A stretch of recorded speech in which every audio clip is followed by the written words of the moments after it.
This episode is brought to you by the Boneyard Huskies Club. The Boneyard Huskies Club empowers athletes while providing UConn fans with access to exclusive community, utility, and rewards. The Boneyard Huskies Club is excited to announce the next collection of student-athlete collectibles, which grant club membership privileges, will feature UConn men's basketball players and drop on January 9th, 2023. For more information, go to boneyardhuskiesclub.com. That's Huskies with a YZ at the end. boneyardhuskiesclub.com. All right, excited to have college football's best fullback joining me today. It's Robert Burns. Number one in the nation. Number one in the nation. Welcome to the podcast, and thanks for hopping on today. Thank you. I'm glad I could be here. So I want to start by looking back. You had been at Miami. Take us through your decision to go to UConn, and what had interested you in UConn at that time. Yeah, so I was a kid, in the portal, and I'm just thinking, like, what are my best options, right? I knew I was at the University of Miami, and I just felt like I could be playing and contributing a lot more than I was, I did some short yardage stuff. I did some special teams at the University of Miami, but I just knew that, I was meant for a bigger role, and I just wanted to impact the game a lot more. So I go in the portal. At the time, there was a guy by the name of Coach Perkins. Okay, yep. For us, 2021. He gave me a phone call, and it's funny, I was actually at a visit at Southern Charleston, and I really like Southern Charleston. Tulsa was in the mix as well. But he gave me a call, and I talked to him, and it's ironically, he had coached at Southern Charleston. And he's, telling me, the differences between the schools. And I was like, at the very least, I can just go check it out. You know what I mean? If I like it. And actually, my girlfriend and I, we flew up to Hartford, stayed in Hartford, made the drive over to Storrs, and I just love campus. And at that time, COVID was, kind of in the uproar still. Yeah. So teams weren't able to fly you out. So me and my girlfriend, we flew ourselves out and just explored campus and, just got to talk to people about, UConn and also, not only the sports aspect, but just being able to get an MBA from, a top public university. It was just both the best worlds for me. I feel like it's been talked about in the basketball sense with Joey Calcaterra coming out from San Diego and the difference in going from San Diego to Storrs. What was it like going from South Beach and coming up to Storrs? It's very different, man. I wish right now I can show you outside, but it's very different. You don't see this in Storrs, Right now, it's been really cold, in Miami was 49. Yeah, I saw that. I was like, man, I thought I escaped this, But it's a big difference, Miami, obviously the weather, it's usually pretty sunny out. We have our tropical storms here and there, but just the culture, Miami is, a melting pot, you go on the corner and see someone from, I don't know, the ends of the earth, it seems, it's a melting pot. It was a big difference. Yeah. So this year, coming to the season, new coach, what's it like getting to work with Coach Mora and his staff this year? Unbelievable, man. Unbelievable. He's the real deal.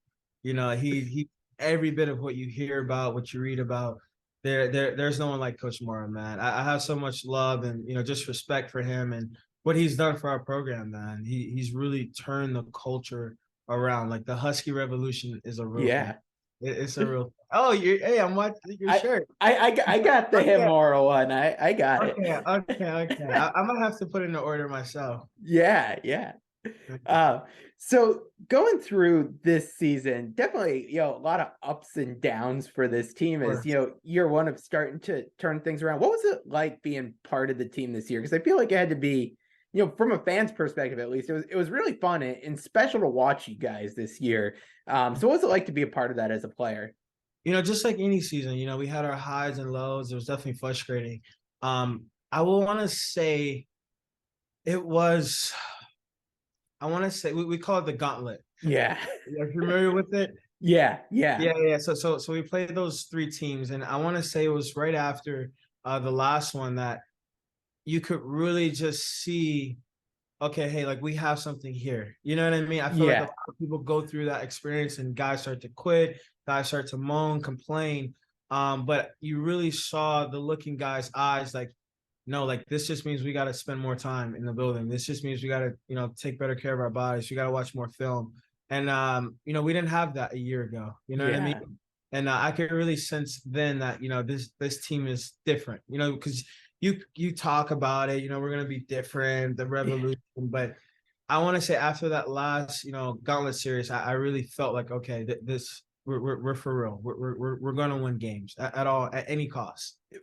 From the offensive side of things, you guys had a lot of guys go down.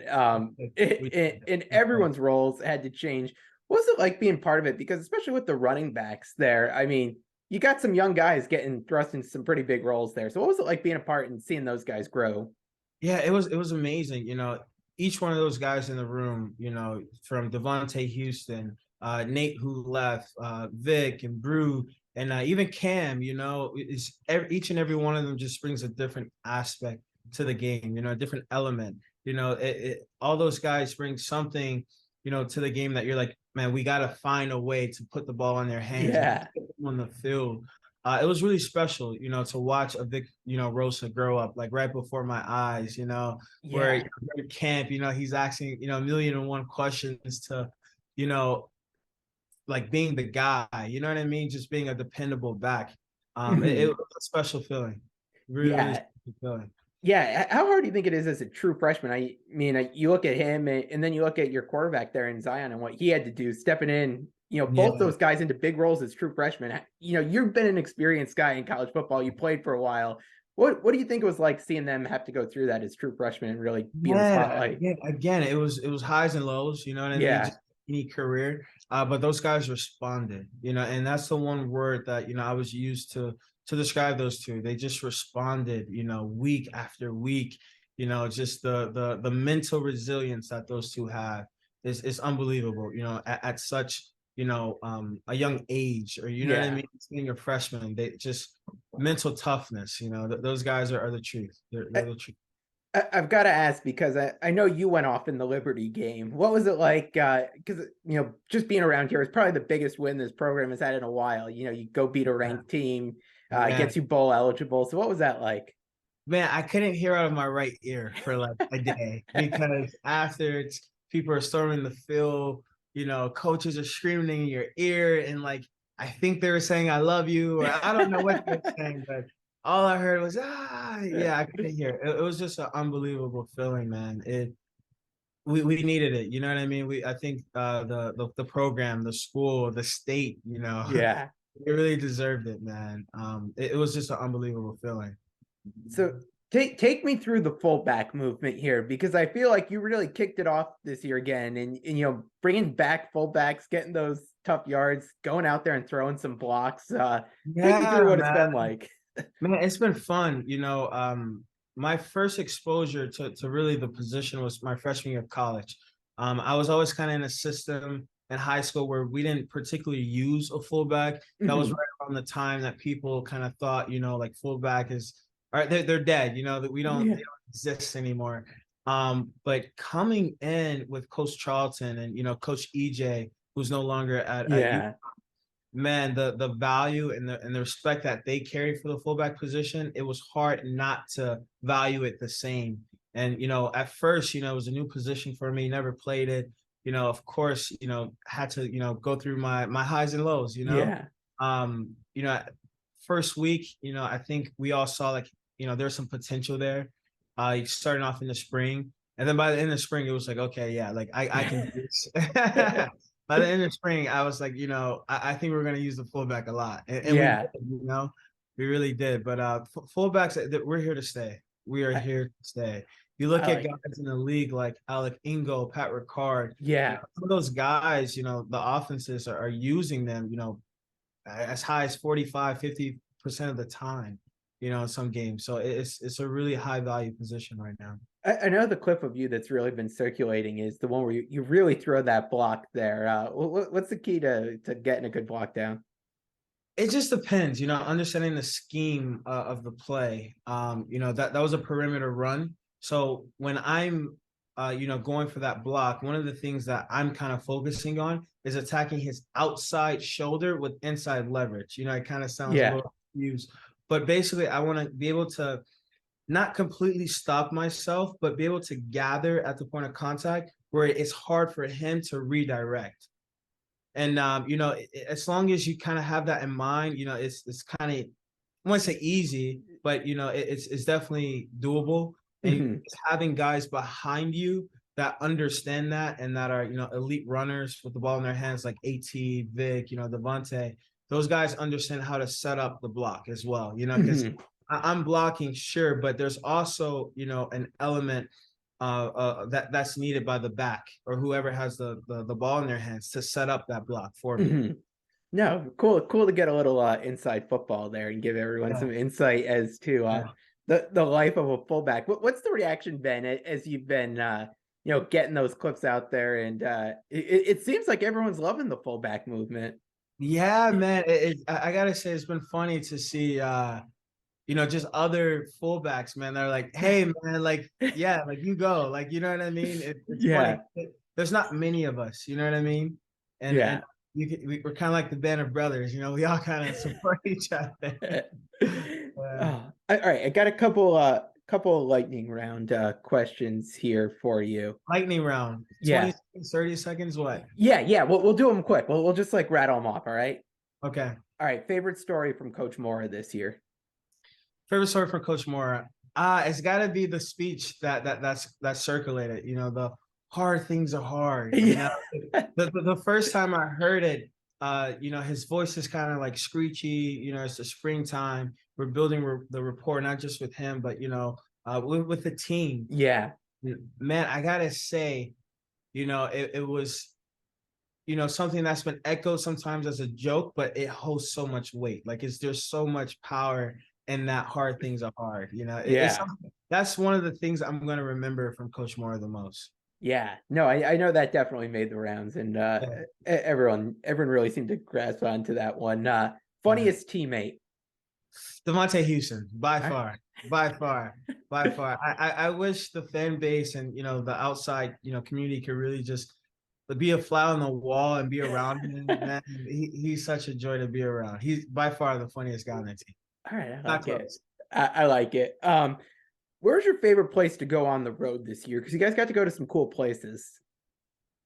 I gotta say, Michigan was cool. Obviously, Yeah. being there, it's so much history. NC State was cool. It was probably the best game day experience. That I've been around in quite some time. But for me personally, it was being back home in Miami. Coming back Yeah. against FIU, seeing all my family and friends, and everyone who I hadn't seen all season, or some of them in 2 years, in the past 2 years. So it was really cool to see that. I know the game wasn't exactly how you guys wanted, but overall experience getting to go to the bowl this year. It was a joy. It was a joy. Just being able to set out a goal. Our goal was to go to a bowl game. We made it to a bowl game. We wanted to win. We fell short of that goal. But I think it just really instilled, a sense of belief for the younger guys. Like, hey, not only can we go to a bowl game, but like we can win. We can compete with the Yeah. rest of them. We played a top 10 defense. It just shows the potential. It was amazing. First Alex, class. yeah. How excited are you about the future of this UConn football program? Because now you get to just sit back and watch like the rest of us from afar. How excited are you about Oh man, what? I'm so excited. I'm sad I'm no longer gonna be at the rent, but man, it's such a joy, man. Again, I can't wait to watch those backs run. I'm excited to see who's gonna be the next fullback. Yeah. There's so much expectations. Yeah. Wait. So I'll wrap with this one. I know, like outside of football, you're a pretty accomplished business guy. You got a nonprofit. Take everyone through that, because I don't think people necessarily got to see that full side of you. Yeah, so pretty much my best friend, he calls me up. He's like, bro, like there's so much food being wasted at our diner. And and for me, I'm just and like, you know what I mean? Like, Yeah. okay, so and he's like, no, but hear me out. There's so much food being wasted. Like, there has to be a way for us to like repurpose this. And in my head, I'm just okay, but you gotta understand, my best friend being Mo Hassan, backup quarterback at USC, Yeah. he's really passionate about those things. And when you care for someone, whatever they're passionate about, you become passionate about. And I really got to see his vision, hear him out, and I'm like, Okay, I see what you're talking about. So we pretty much set up a fundraiser at his house. At the time, I was at the University of Miami. We were Yeah, able to partner with SAC at the University of Miami. Got a bunch of football guys, a bunch of athletes to go out and make our rounds. And basically, it's a food truck that takes food that otherwise would just be thrown out, and we give that to people in need. Whether that's that be awesome. Yeah. people, low income, families, whatever, whoever needs. Yeah, very cool. No, really neat to see that you were part of that, and a great cause there. So I'll get you out here. What's next for you? What are you looking to accomplish next? Oh man, we got pro day coming up in March. Right now, I just been getting out the kinks and bruises in the body, Yeah, starting to get ready to amp up the training. And what's next is setting myself up to really turn some heads. I think my pro day is going to be unbelievable. I can't wait to really just turn some heads. yeah. No, it's gonna be exciting to see. We're gonna have to get you back on after pro day, and you could Oh, fill us all in on absolutely, man. what the whole Absolutely. whole experience is like. Yeah, yeah. Just shoot me a DM. Awesome. Well, really appreciate you taking some time to come on the podcast. I know everyone here is a big fan of yours, so thanks so much, and best of luck in what's next for you. Appreciate you. Take care, man. Anytime.